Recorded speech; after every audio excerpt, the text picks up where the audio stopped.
So we knew that Amanda's always been fascinated with flight, and so actually Ken Blackburn, the paper airplane maniac, as some would call him, holds the record for the longest paper airplane flight, and he was one of our inspirations for this.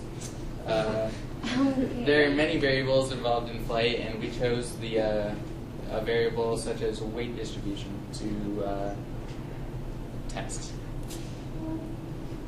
So our inquiry question was, is the flight time of a paper airplane with 5 staples in the nose significantly different from the flight time of a paper airplane with 5 staples in the tail?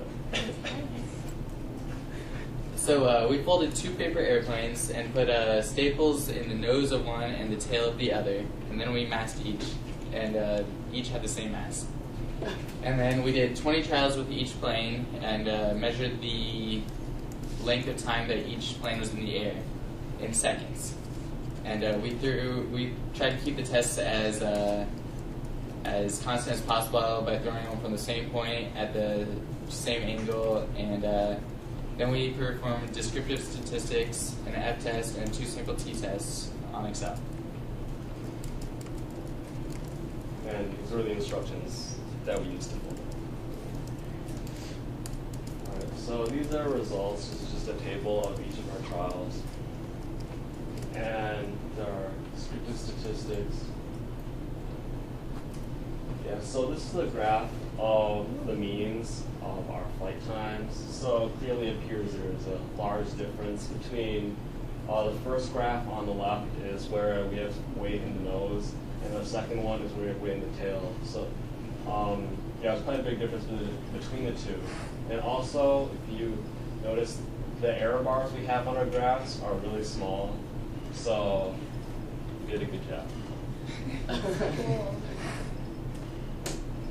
job. So we found in our descriptive statistics that the flight time in the nose, when the weight was in the nose, there was the amount of time it stayed in the air was 1.9 seconds compared to the tail was 1.2. And our F test had a value less than 0.05, so we did a 2 sample test with unequal variances in Excel. The p-value for that gave us 3.34 times 10 to the negative 18, which is very, very small. And that shows that we reject the null hypothesis.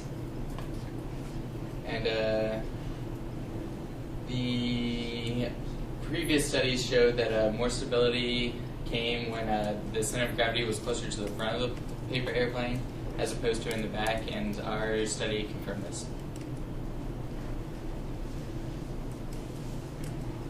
Alright, yeah, so as Mike said, our findings agree with Blackburn, Doherty, and Schultz that weight in the nose will generally produce a longer flight time. So in the future, to expand on this experiment, we could try a greater variety of weight distributions, and also try to find the optimum amount and location of the weight, because if you have too much weight in the nose, that could be detrimental also. So yeah, we could further that.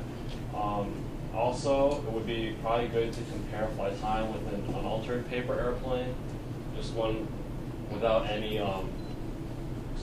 extraneous weight distribution. One of the reasons we didn't do that this time is because if we did that, then the mass of the unaltered plane would be different, so that might throw off the times. So one trick that we found while we were researching is that you can change the distribution of weight by just folding the plane more in certain areas. So you're really just increasing the concentration of weight in a particular area. So that's the reference.